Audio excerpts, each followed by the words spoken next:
There are crimes that cut at the very heart of Australia, and the murder of Jill Meagher touched and shocked us all. There's a very empty space in our office this morning. She was witty, intelligent and great company. The poor woman going about her normal business, walking home and stalked by a man, you know, and no one's there to save her. That's what hurts. Both the McKeown and the Meagher family will have to plan now to grieve for Gillian. And this is going to be one of the greatest, hardest things, given that only 3 years ago we came together for the marriage of this lovely couple.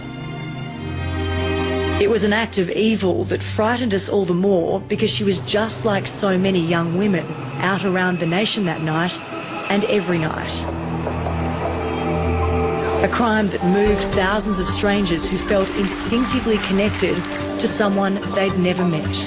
The message is that her death should not be in vain and that she should be remembered. It was devastating.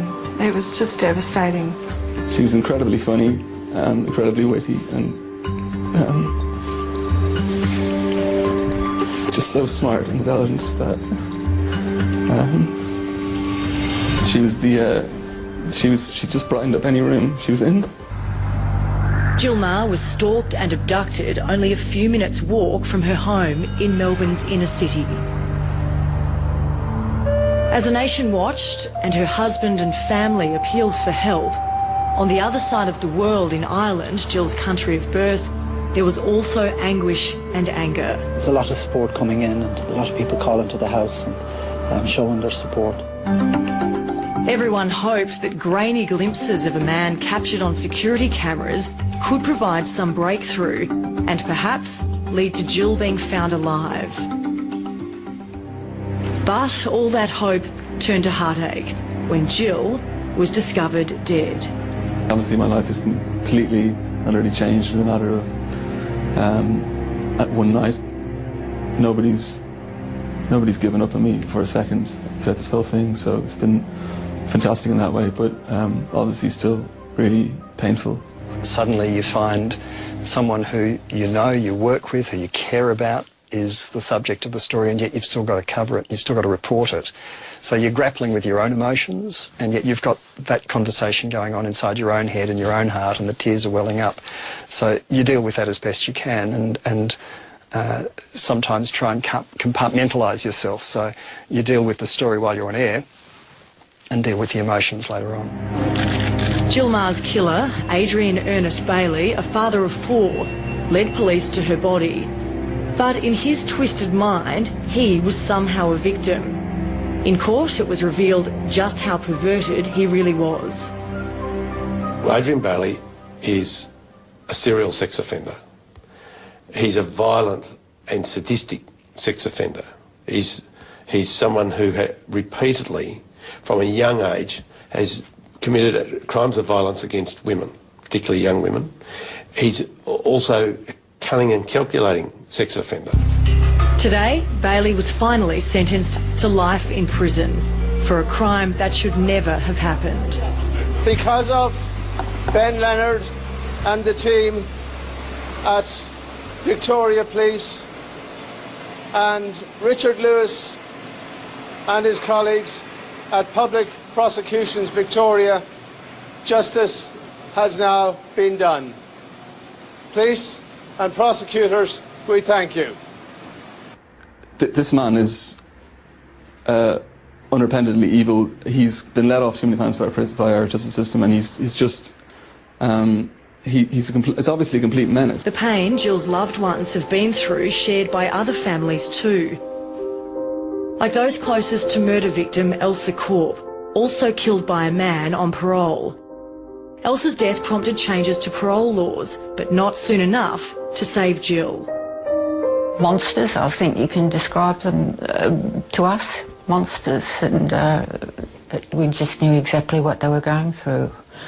And it just, because it didn't have to be as well, it was just a tragic waste of life. The type of scum criminals that commit these serious offences and murders, especially when they're on parole, should not receive as much sympathy from the public or the judiciary that they do.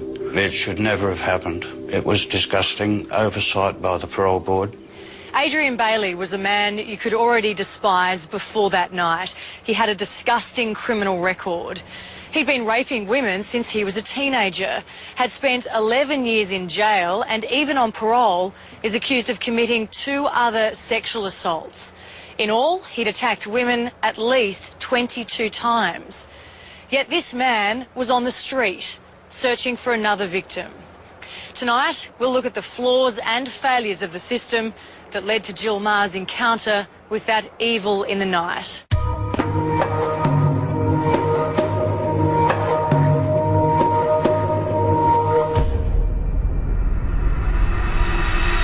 Whatever failures there were in the legal system, the police work in tracking down Adrian Bailey was swift and extraordinary. As he prowled the footpath, Bailey's movements were being monitored and recorded by a string of security cameras. Police painstakingly pieced together an astounding picture of his movements that would form the basis of their investigation. How crucial was that CCTV to the investigation? I believe it was very important to the investigation for this reason, that the tools were there for the police to be able to go to it, get it, and they were able to work out where she was at certain times and where he was at certain times.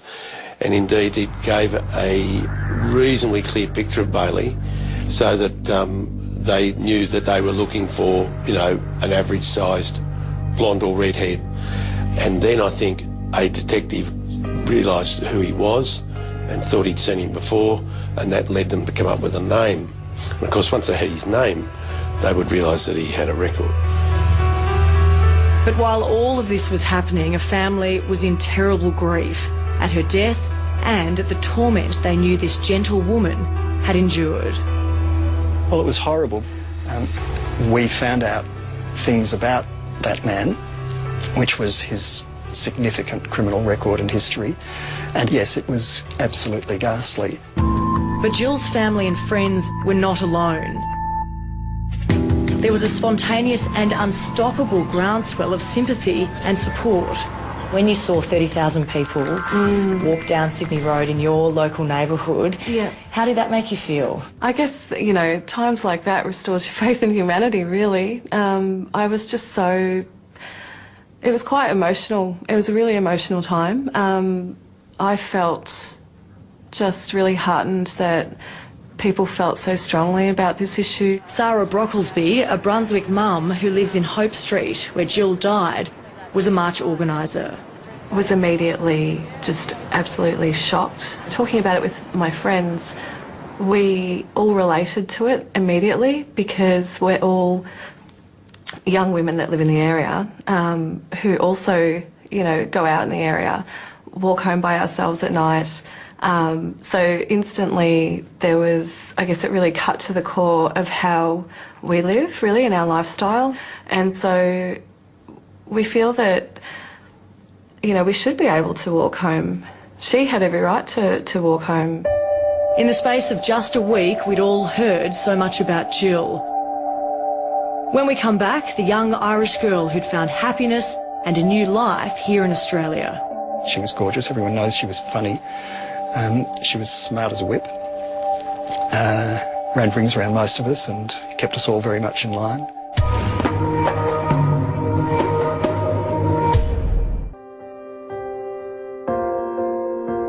Jill Maher made people smile.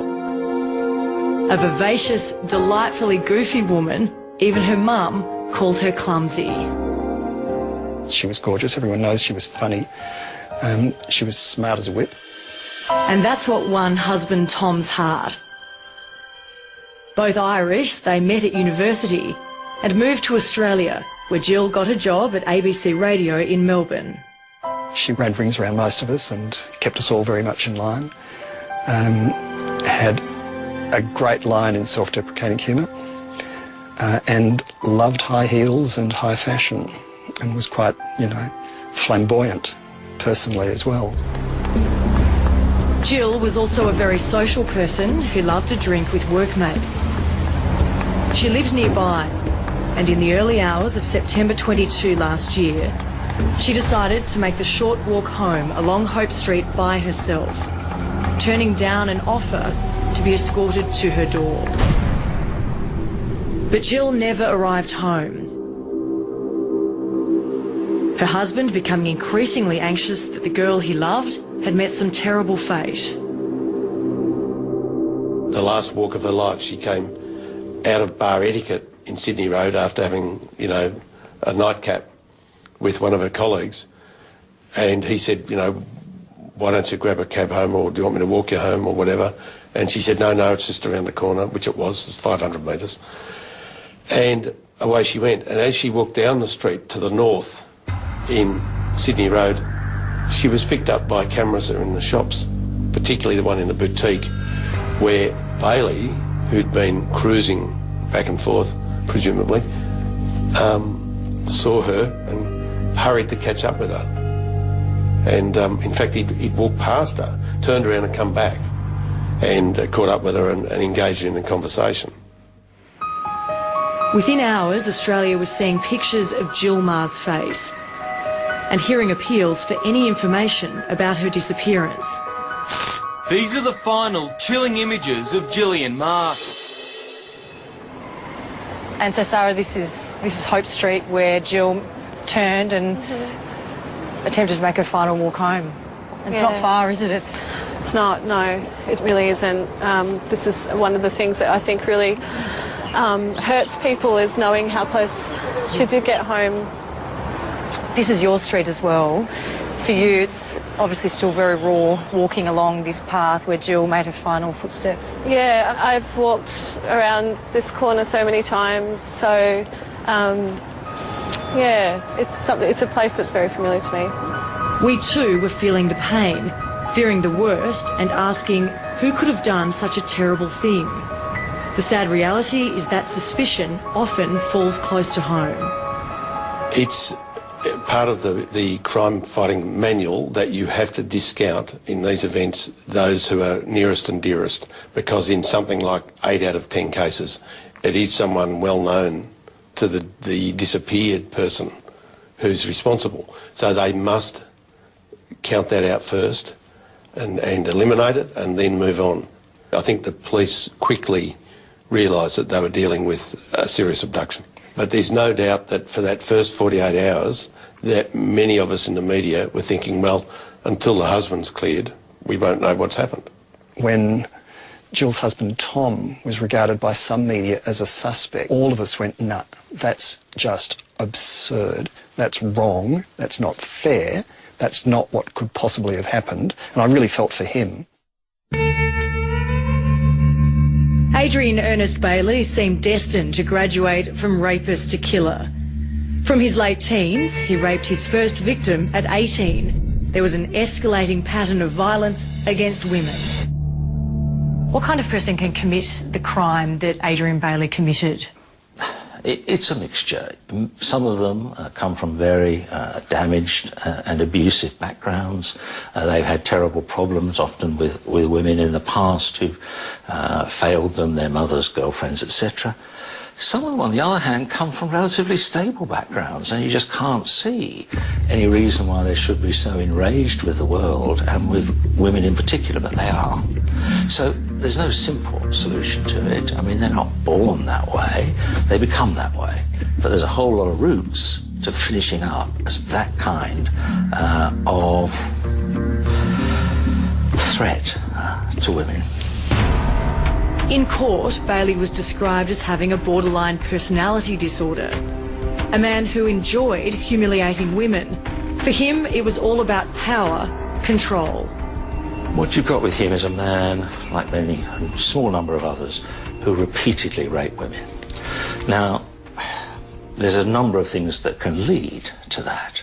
I mean, one of them, of course, is that they find that gratifying, exciting in some way, maybe about power, it often is, maybe about humiliation, it may be about a sense of sexual entitlement to anyone they see. It may just be grotesque insensitivity. So there's a whole lot of things that can lead to the kind of personality, the kind of character who will attack women and rape them and repeatedly rape them. They're actually a very unusual group of men, thank God. Bizarrely, Bailey did have long-term relationships. He married twice and had 4 children. But all the while, he was leading a double life, preying on vulnerable women to satisfy his overpowering sexual urges and need for dominance. Repeat rape is a crime of antisocial men. And antisocial men commit a range of acts. They steal, they assault, they cheat, and they commit sexual offences, rapes, because they're, by and large, they're antisocial, impulsive, brutalised men. Physically, Adrian Bailey was a strong man, a gym junkie who worked out often. You know, a sort of a physically healthy fellow who looked strong and well, and he had quite a good-looking bloke in his own way. Not someone that would automatically make people alarmed. He didn't look like jailbait. He didn't look menacing. He didn't look mad. But Bailey had a temper. Those who got close to him saw flashes of the monster within, like this Geelong assault victim. I was walking into the store to get something to eat, and he said something to me, and I turned around and just caught one in the face. There was just, as I said, a fractured jaw. And I could have been killed. He shouldn't have been on the streets. Bailey was also a cunning, manipulative man who, despite 2 long stretches in prison for rape, was able to convince parole authorities he could be released and rehabilitated. Bailey has not only admitted to faking his way through a sex offenders program, but he also lied his way through an assessment with a psychiatrist. How does that happen? It's very easy to manipulate that sort of situation. It just shows this silly approach we have. One size fits all. But even while out on parole, Bailey was planning to strike again. And on that fateful night, he took his crimes to a whole new level. When we come back, how that terrible night unfolded. When you've got a mild-looking monster like Adrian Bailey, it doesn't take much to set him off.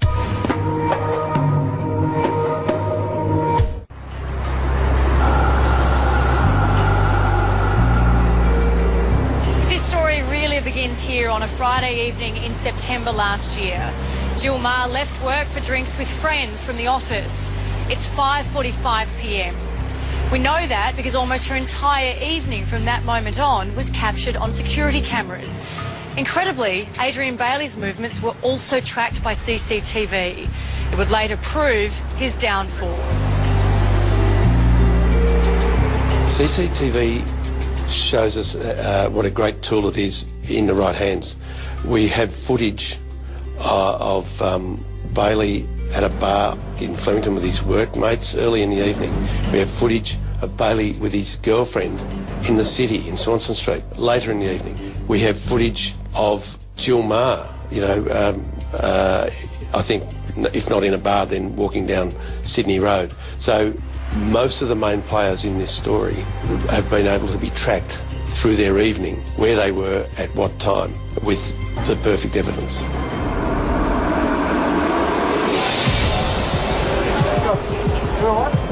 Melbourne's bars were full of young people marking the end of the working week. Jill and her friends eventually ended up at the Brunswick Green. Meantime, at the opposite end of town, Adrian Bailey, pastry chef turned pipe layer, was at the lounge bar in Swanston Street with his girlfriend, Ramiza Ali, and one of his own workmates. So far, everything's going quite well for the Friday night. Meanwhile, of course, Jill Meagher's out with other friends in other bars, so they're converging. But Ramiza deserted Bailey after an argument about his jealousy and possessiveness. She heads back to their home in the suburb of Coburg. Bailey's texts and phone messages to his girlfriend are ignored. This is the crucial moment in the whole night where he's left alone, he's had a few drinks and he's angry. Now, what he should have done was go home to bed. Bailey does eventually go home, but he doesn't go to bed, and he's soon back out on the street. Meanwhile, Jill leaves the Brunswick Green and heads with a friend to the trendy bar Etiquette.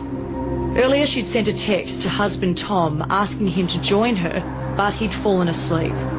At 1:30 a.m, Jill starts walking home, briefly phoning her brother in Perth. By now, Bailey is lurking in his soon-to-be infamous blue hoodie. It's in the next few minutes their paths will cross.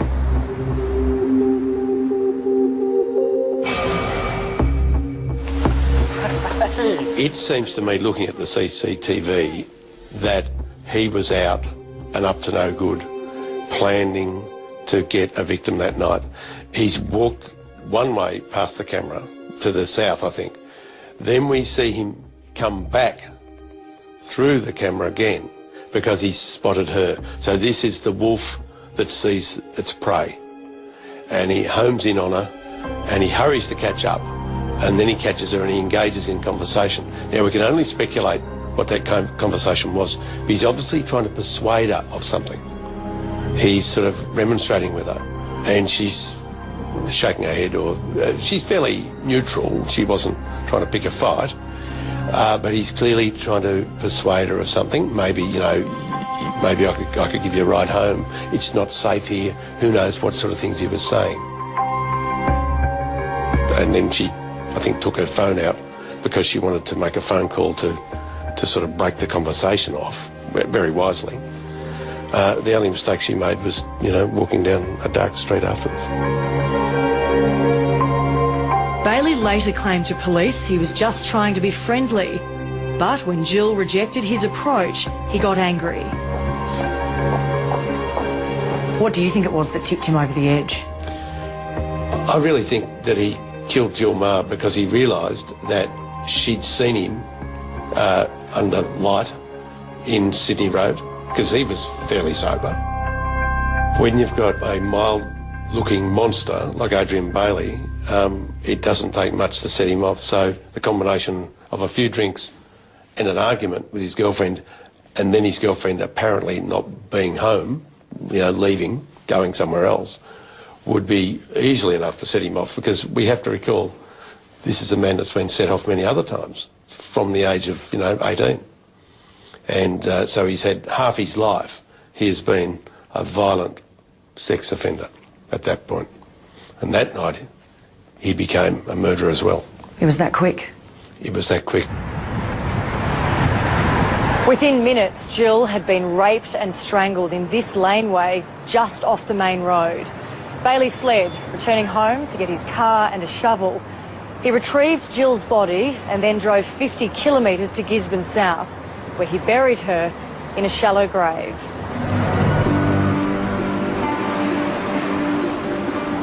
Jill's husband Tom had been trying in vain to contact her through the early hours of the morning, sending a series of text messages.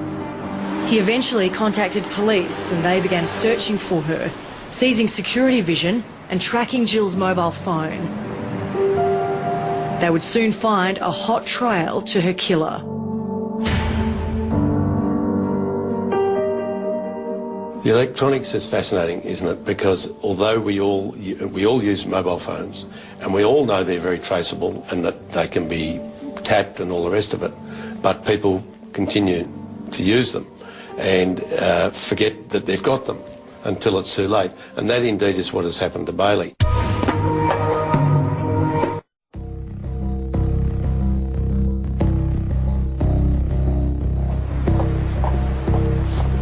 Jill Meagher had died in a few frenzied and violent moments. Catching her killer would take methodical and patient police work by Melbourne's homicide squad. The police were marvellous in this instance. You'd think that possibly it was because of the public reaction that everybody got behind it. What would police have done when Tom came into the Brunswick police station and raised the alarm? What would their steps have been immediately after that? Look, the first thing to do is to talk thoroughly to the last to see her. That would be the ABC colleague that was had been out drinking that night, and colleagues, plural. Tom himself, I think her brother, who flew in because he would be able to talk about her state of mind or whatever. He would be able to point out to the police that she wasn't suicidal, she wasn't, you know, we didn't think she was having an affair with somebody else. We don't think she's run away. So all those witnesses would lead the police to form the view that a stranger had abducted her. But it would take some time to form that view. Unwittingly, as Bailey drove Jill's body from the scene of the crime, he was leaving an electronic footprint. Jill's phone was tracked across Melbourne along CityLink and the Tullamarine Freeway northbound. But police also discovered that another phone had taken the same journey at the same time to the town of Gisborne South. That second phone belonged to convicted rapist Adrian Ernest Bailey. He's done the crime, the dreadful crime. He's killed this girl. He's gone back to retrieve her body to get rid of it, to cover his tracks. He has in his pocket his own mobile phone, and she has in her pocket, or in her bag or wherever, I think in her pocket, her mobile phone. And when he takes her body in his car, in the boot, up the freeway towards Gisborne, both mobile phones are registering on the towers as they drive past. A mirror image. A mirror image. While police were on his electronic trail, Bailey was trying to cover his tracks, not realising his attempts were being filmed by CCTV. On Saturday evening, a visit to a service station to clean his car. On Monday, Bailey went to a tyre dealer, replacing all 4 tyres to eliminate a link to the gravesite. He went to a lot of trouble to cover his tracks. I think he was putting together, a sort of an alibi cover story. Police close in. On Thursday, just 5 days after Jill was murdered, they raided Bailey's Coburg house and seized Jill's smashed SIM card, the blue hoodie, his car and the shovel. They had their man. And when he was first interviewed by the police, he'd been interviewed before about other crimes. He's been there before. So he cracked hard, he was cocky. At first, Bailey claimed he had nothing to do with the crime. But confronted with the damning evidence, he finally admitted he had killed Jill Meagher. He then led police to her lonely bush grave. He said, I don't know what you're talking about, and so on and so on. And as they produced each item of evidence, his demeanour changed and he became less cocky, and eventually he cracked. But he only cracked because they had the evidence. He didn't confess from an attack of conscience. He confessed because in the end he knew the game was up. Next, the guilty plea, the sentence, and Jill's sad legacy.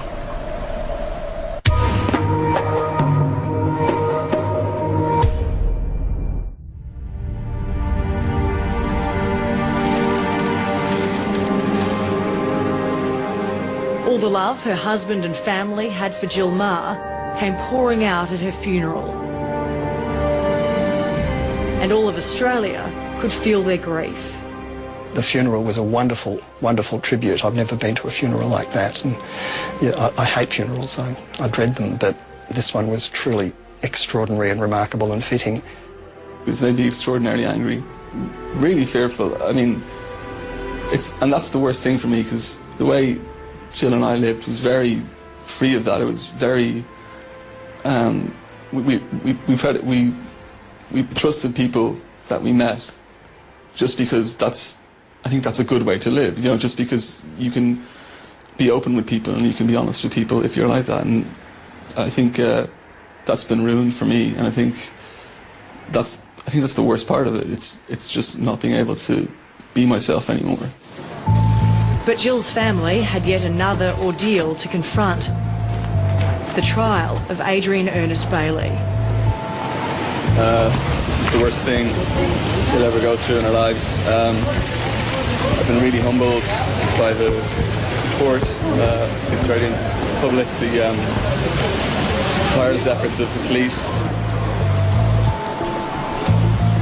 Well, for Tom it's devastating, yeah. And for her parents and her close friends, and it's terrible for us, but I think of, Tom, I wept when I read his statement to the court and the parents. My heart goes out to them, and we know how we feel, but I just cannot understand. I can't begin to appreciate how they must feel.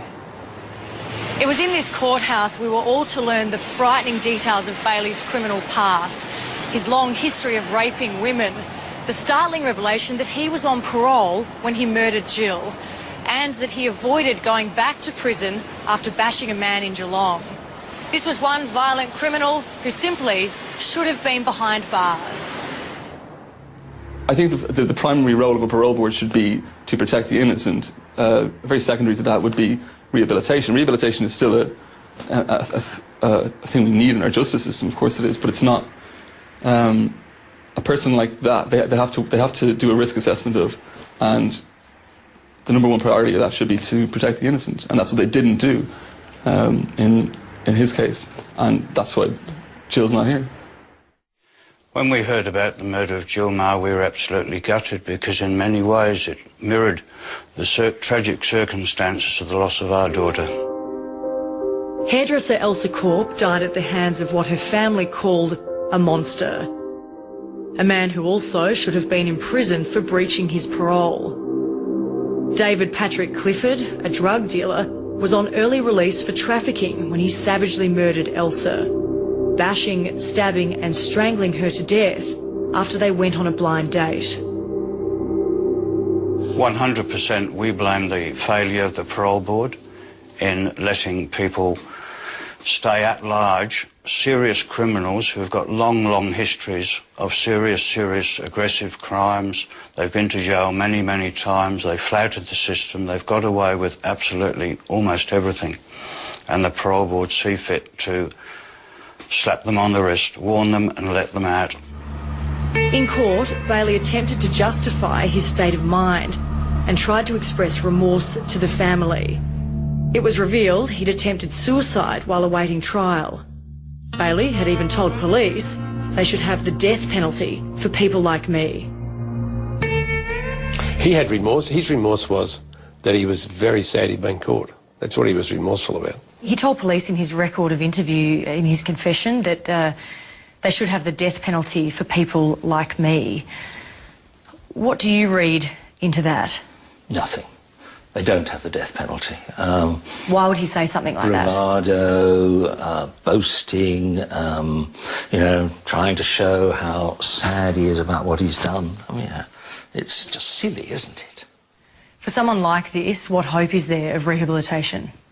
I don't think that's a question, is it? I mean, didn't he just get a sentence which virtually means he's not coming out? There may be no death sentence in Victoria, but the judge, Justice Jeffrey Nettle, has given Bailey a sentence which ensures this 41-year-old will be a very old man if he ever sees freedom again. Life in prison with a non-parole period of 35 years. Jill lived a life full of family, friends and her beloved Tom. Jill was brutally raped and murdered and is never coming back.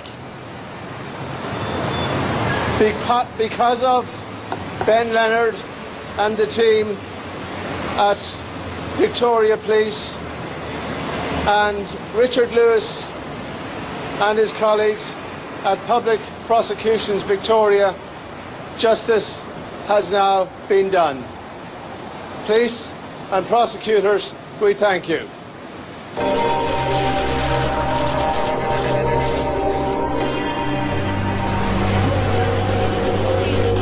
In sentencing, Justice Jeffrey Nettle described the attack as a savage, violent rape of the gravest kind, saying he had no doubt Bailey had strangled Jill with intent to kill her. He then went on to say if not for Bailey's guilty plea, he would have sentenced him to life without parole.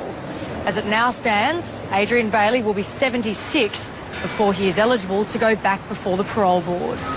So there you have it. Bailey sentenced to life with a non-parole period of 35 years. 15 for rape, life for murder, 35 years overall. 23 minutes past 10.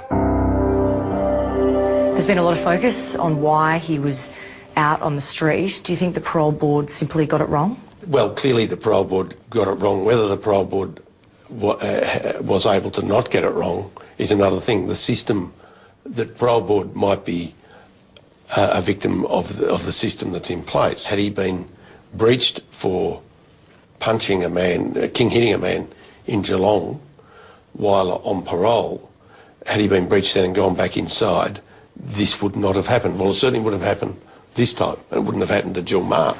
For the people of this inner Melbourne suburb, there's now uncertainty and apprehension.